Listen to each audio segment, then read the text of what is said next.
It's Wednesday night, and you know what that means. AEW Dynamite. Now, this one was a little unique because it was half go home show. Actually, it was kind of a half go home show for both Final Battle on Saturday. Winter is coming next week, and a little bit of sprinkle for things to come. But, let's go through it. It opens up with the Dynamite. It was more than a dozen, but Dynamite Dozen Battle Royal.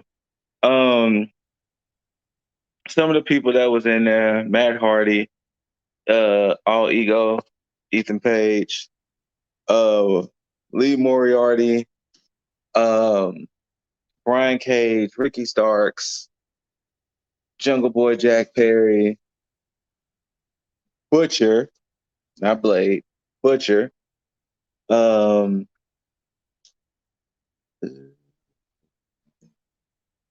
Dustin Rhodes, and insert other names. Ricky Starks won. Let's just Starks gets the W. I forgot who the final person he eliminated, but Starks gets the W. Um, that sounds about right too. Ethan Page was the last person. That makes sense because robbery. Uh, so right when Starks get the W, he has the right to challenge MJF anytime he wants to for that Dynamite Diamond Ring. But of course, Ricky Starks tries to even celebrate a smidge. MJF comes out. MJF drops his promo, some of his talking points. Uh, Ricky Starks is a low budget rock, so he's gonna start calling him the Pebble.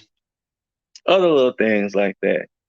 Then Starks gets the microphone and proceeds to flame the fuck out of MJF. I don't know if that shit was off the dome. I don't know if he had something written and he was going off of talking points. He flamed Maxwell for about 2 to 3, 5. I don't know. He flamed that boy. He flamed him so much that MJF had to resort to Dick Kick City. Shouts out to Brian Zane. That's just how much Starks was flaming MJF that he had to dick kick him. Then when MJF tried to attack more, Starks reversed, hit his spear.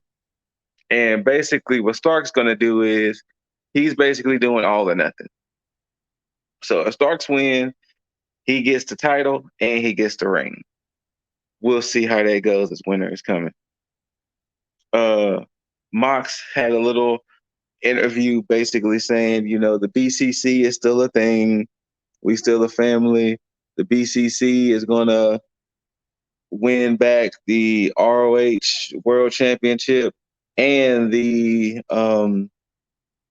Pure Championship. And even that, I'm feeling fired up. So I want to wrestle against somebody on Friday. They announced later on is going to be Konosuke Takeshita, which I think this is their second fight against each other. Yeah. So that's who he's going to fight on Rampage. They announced that Danielson was with Regal at the hospital, so that's why Danielson wasn't there tonight. Then we get TNT Championship, Samoa Joe, the King of Television versus Darby. It started off with Joe just basically beating the shit out of Darby. In the ring, out the ring. I think I want to say for the most part of that match, they was outside the ring, and I think whoever was the ref was like, fuck the 10 count. Y'all just figure it out, and when y'all get back in the ring, we can keep it going. It led to Darby making a comeback to ultimately he got choked out. Once he got choked out, Samoa Joe beat him up some more. He muscle busted him on the skateboard. I think he even put a sleeper hold back on him some more. So, yeah, Darby just got straight just destroyed after the match. Then we get BCC's Claudio and Wheeler taking on Hager and Garcia. I didn't pay attention to the stipulations, but I didn't realize if Claudio loses against Jericho, Claudio has to join the JAS. So, and of course, Hager, which all of a sudden's wearing purple bucket hats. He's like, "Yeah, I got a purple bucket hat waiting for you, Claudio, when you join the crew." And it was like, yeah. So Claudio and Wheeler get the W. We'll see what happens Saturday in their respective matches. With Claudio and Jericho being the main event, will Claudio have to join the JAS? Then Schiavone says, he has something for the BCC. And basically 2 weeks ago, he did an interview with Regal. And he basically was saying he purposely wanted MJF to win so that way everybody could be gunning for MJF. He can finally get what he wants. And now he will know how it feels to have everybody's gunning for him. Everybody's coming after him. Now he has to feel the weight of being champ. Then he was basically saying he would hope Danielson, Claudio, and Mox keep training Wheeler for him to be the best professional wrestler, and that, he had to teach Mox the final lesson because he knew they weren't going to let him go. He knew that they was going to try to retain his services and everything, so that's why he did what he did. Then Mox cut another promo in the ring saying, we the BCC forever, for life stuff. Not on some NWO shit, but BCC forever. And we'll see how all that plays out come Sunday. Not Sunday, Saturday. Will the BCC have some gold again, or will it go 1-1? We don't know. We shall see. Final battle. Next up, we get a House of Black promo, which great promo. Great promo. But basically, the gist of the promo is they ready to beat some asses, and whoever wants that asses beat come Wednesday will be in the ring. Come get flamed, boy. Um, then we get Jamie Hayter sit down. Eh, basically, they was asking how she feel about the women's division, and she basically said, whoever wins out of Sheeta and Bunny, they get a title shot against her. Because Sheeta's defending her belt, oh my goodness, I forgot the name of the title she won in Japan, but she's defending that title against the Bunny. So whoever wins gets Hayter for the title. Jay Cargill and the baddies, Layla Gray and Red Velvet, took on Kiera Hogan, Sky Blue, and Madison Rain. I don't know why this was a thing. Barely Cargill and Kiera even had a fight against each other, but ultimately Jade wins. I think she's now 43, I think they put up there. And then I must have missed something because it looked like there was some miscommunication between her and Red Velvet. So I don't know what was happening with that.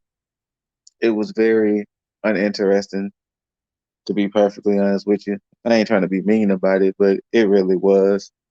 Saraya,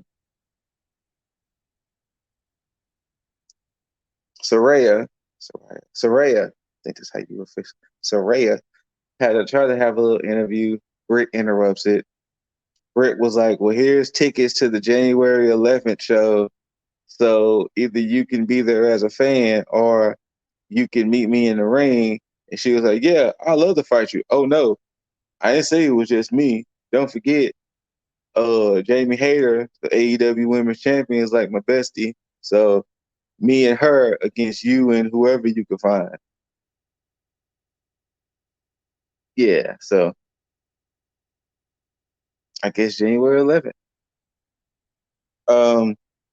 Main event, FTR, they dripping in gold. AAA tag champs, IWGP tag champs, and Ring of Honor tag champs goes against the Acclaim for the AEW tag team championships. It was a nice match.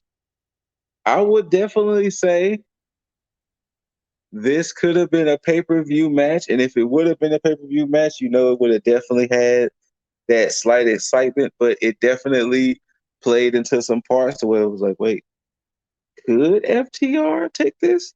The only reason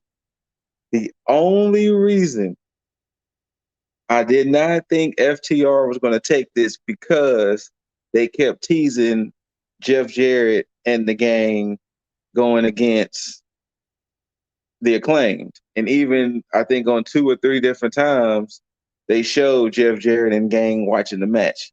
So it was like, it would make no sense, personally, for the Acclaimed to lose if Jeff Jarrett and the crew was like, well, we next up. With Jeff Jarrett and Lethal, to be exact. But FTR pulls it off. I want to say Caster hit a roll up, deep roll up, 1, 2, 3. FTR retains. Even the Acclaimed scissored with the Acclaimed and everything. And then the Gun Club pops up in the ring and they was like, hey, we got a present for y'all, FTR. At Final Battle, them boys say they want a tag team title shot. And not only do them boys, the Briscoes, they banned from TV. Not only do they want a tag team title shot, it's going to be a double dog collar match. So that is going to be interesting to see come Saturday. And speaking of Saturday, if I remember every match they showed, of course, Jericho, Claudio for the ROH Championship, Daniel Garcia, Willa Yuta for the Pure Championship, Shane Taylor Promotions versus Swerve in Our Glory, Mercedes Martinez, Athena for the ROH Women's Championship. Now the Briscoes FTR double dog collar. Samoa Joe versus Juice Robinson for the ROH TV title. Dalton Castle and the Boys versus Gates of Agony and Brian Cage for the ROH six-man championships. I feel like I might be forgetting the match. But the fact that I remembered all of that.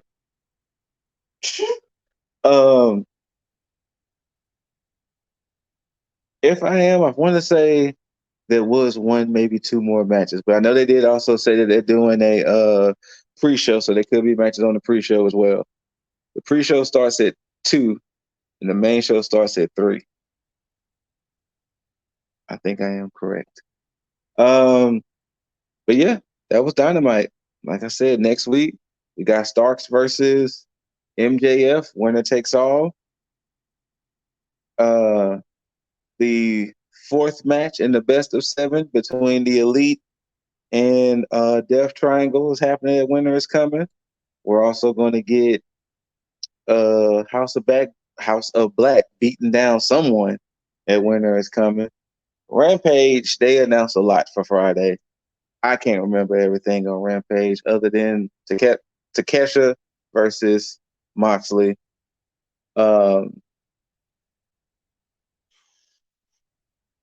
Cheetah versus Bunny. Other matches. Other matches supposed to happen on Rampage. But yeah, that was AEW Dynamite in a nutshell for this week. Some good build-ups. But like I said, if anything y'all need to see that boy Starks flaming MJF. Flaming him. Like, I think this is one of the first times where somebody truly bested MJF on the mic like that. Like, he flamed MJF. Like, he just let it, like, you would have thought he had that shit ready. Like, he was just pent up, ready to just unleash this on MJF one day. And boy, did he let him have it to where, like I said, MJF had to take it to Dick Kick City. I'm your boy Scoot. Thank y'all for tuning in. Shout outs to Juggs, Dizzle, Jaeger. And like always, we gotta tag the fucking out.